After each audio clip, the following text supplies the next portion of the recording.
Get the money, get the money, get the money, and run. Okay, getting straight to business. Just to be clear on what I mean by greedy is, in particular, how they'll make you buy stuff that doesn't necessarily, like, you didn't necessarily want in your collection, right? And that's why these two figures in particular are on here, because with these two figures, they have accessories that come with other figures that you may not necessarily want to get in the first place.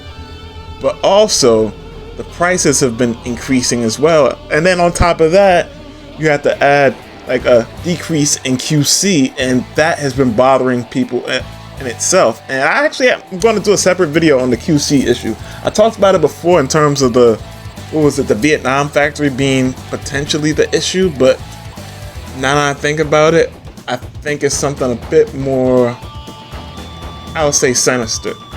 But it's just my conspiracy. But we'll talk about that in another video. Perhaps I'll have that video out by tomorrow. Back to this. Why is Tamashii so greedy? Well, I think it's a couple factors to consider, right? First thing first.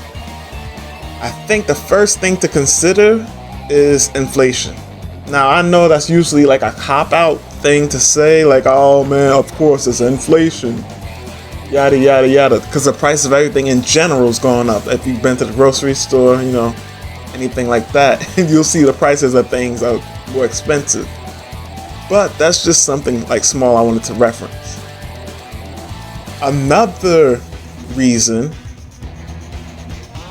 before I get into that more innocuous reason as to why Tamashii seems more greedy nowadays in terms of bang for your buck, I want to first of all mention that it's always important to remember anything that a corporation thinks they can get away with their customers with, they're going to keep on doing it and doing it and doing it until, you know, they figure they can't do it anymore. And I think good examples of this, for example, was like the metal cooler release. I remember when metal cooler was first announced, right? They kept on promoting it, and I was like, why are they promoting this figure so heavy? Like, after it went up for pre-order, they kept on promoting it.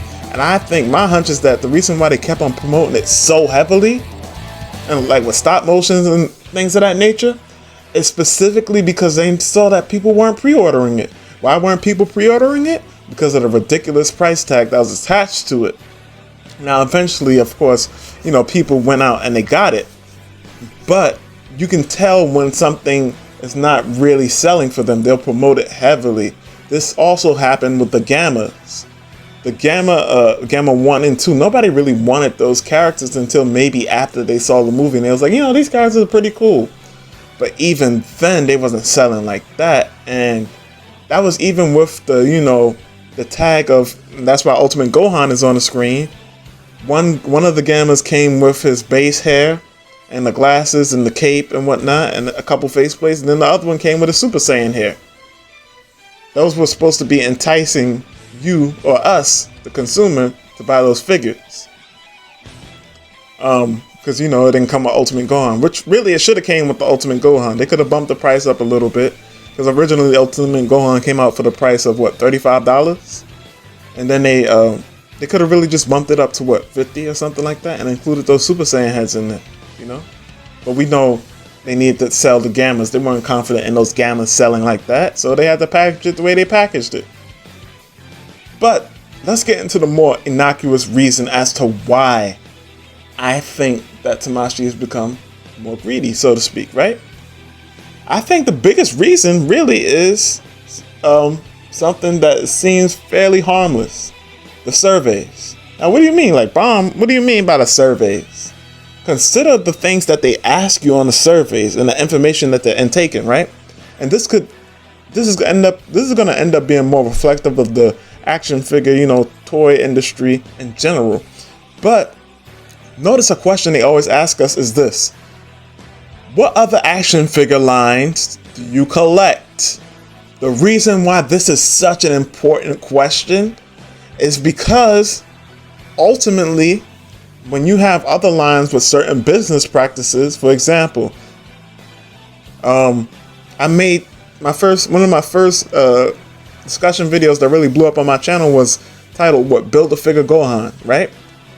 And it was talking about how Ultimate Gohan has so many accessories that's coming with other figures, and it's like, I might not even want those other figures. That was the crux of the discussion. But the reason why they may have thought even to do that is because they see practices by, for example, not to like rag on this company or just single them out. They see something like we collect Marvel Legends or McFarlane Toys. McFarlane Toys is what collect or build a figure. Is it called that, or is it collect and connect? But I know Marvel Legends is to build a figure. So they see that people are willing to collect a whole set of other action figures that they may not necessarily care for via the surveys that they gave us. Because what we do, we tell them what we collect, the other action figure lines that we collect. And so you end up with stuff like Gohan, where, hey, all right, if you want these other pieces to go with Gohan, here's you're gonna buy this figure, and it's gonna be on Premium Bandai. And Premium Bandai figures already tend to be a bit more expensive than a general release. So they figure, hey, it works for their lines, and based off, we might even consider our action figure line to be more high end, and SH Figures is supposed to be the more high-end action figure line, right? More accessories, better sculpt and detail, things of that nature, and better articulation. Is that always the case? No, we know that from collecting SH Figuarts. But I would say a good amount of the time there is, you do get a decent amount of quality in here. Now, like all that being said, they're looking at, and also you got to consider things like they might even be looking at what people are willing to pay on the secondary market and seeing how much they could push the envelope with prices there. Hey, these people are really willing to pay, I don't know, $80 for this figure that we was originally selling for $50? Okay, we'll do it, So I think that's why they do it, And then also, like, once again, you really have to take into account the response that you give them, because the response that you give them tells them how they can maneuver. And to be fair, this is less, I would say, a Tamashii Nation's issue, and more of an issue with the toy industry as we speak in general. Because, once one person sets the standard, other companies going to see, hey, can I pull this trick as well? And it's going to be up to us as the consumer to be like, nah, I'm not going for that. Forget that. I'm not going for that. I don't really need that. But I also understand the other side of things, right? Because, for example, the Dragon Ball figure line, right? SH Figuarts Dragon Ball line. We do get good figures and great figures and sometimes excellent figures from this line. However, it doesn't really have any competition besides third party. And third party is not necessarily doing something completely different that could really blow Tamashii out of the water, right? Of course, we do get certain third parties that's gonna give us stuff that we would never get in the first place. For example, you got Beast Deities that will deal with Dragon Ball Hero stuff and just straight up fan fiction. You get Super Saiyan 5 action figures and characters like Zycor, and characters from Dragon Ball Heroes. You'll get stuff like that, and then you get somebody like Tonson Toys, who does a very good job with head sculpts, and we'll see how his full figures turn out, but they're shaping up to be really good in themselves, just aesthetically. So, but the thing is, even with both of those companies, they still use a basis of SH Figuarts articulation technology, right? They still using them as a base. So, in a way, it's like they kind of relying on Tamashii. Now, for example, somebody like Revoltech that got a hold of Dragon Ball, then Tamashii might have to sweat and work a little bit harder in order for in order for them to to compete, because they can't fall to the wayside now, because Revoltech is on the scene, and we already know how dynamic the poses for those figures can get, right? So that's something to really consider. Now, the problem is somebody getting a hold of the Dragon Ball IP, license to produce figures. I'm pretty sure that's going to be a very expensive acquisition, The last thing I'll say before I go, because I realize I'm kind of rambling just a little bit. But the last thing I'll say before I go is a good example of this happening in real time with competition is my good man Cyrus pointed out to me for the SH Monster Arts line. You know, a competition for them is Hiya Toys, and Hiya Toys also does the kaiju, you know, Godzilla stuff, right? But their most recent Godzilla figure from SH Monster Arts seems to be very similar in articulation technology or aesthetic, if I'm not mistaken. You guys can correct me if I'm wrong, to Hiya Toys. So that's proof that Tamashii is paying attention, because there's competition. And not only that, but Hiya Toys is at a cheaper price point.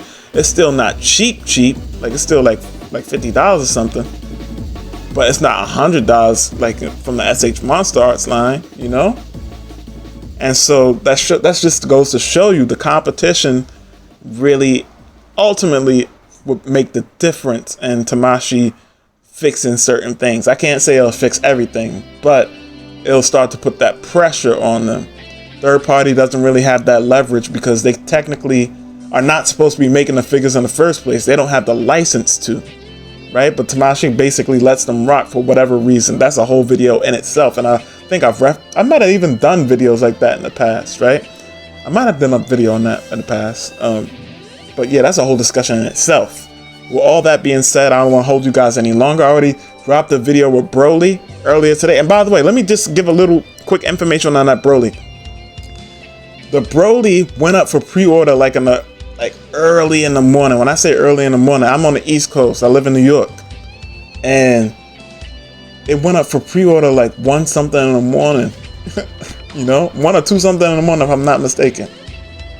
So a lot of people were waking up and just checking out 5K Toys, and the next thing you know, you see that post that says it'll be up for another half an hour, and then the pre-orders are closed, and you're like, what the hell is going on? But even then, that's a short time frame, you know. It was almost like when the pre-orders go up on the Japanese websites for like a SH Figure Arts figure or whatever import that you could think of. Because they live in a different time zone, a lot of people are pre-ordering, like in Japan, at 2 and 3 in the morning, while us in the West, we sleep. Or maybe some of us may be waking up to go to work super early if we have to get up that early, but for the most part we sleep. And so we miss out on pre-orders that way. And it was a very similar situation that happened here, except I believe 5K Toys is best based in California or like the West Coast, if I'm not mistaken. Either way, I've rambled on long enough. This has been BombasticPlastic. Stay fantastic, and as always, I appreciate the immense support that you guys give me. Peace.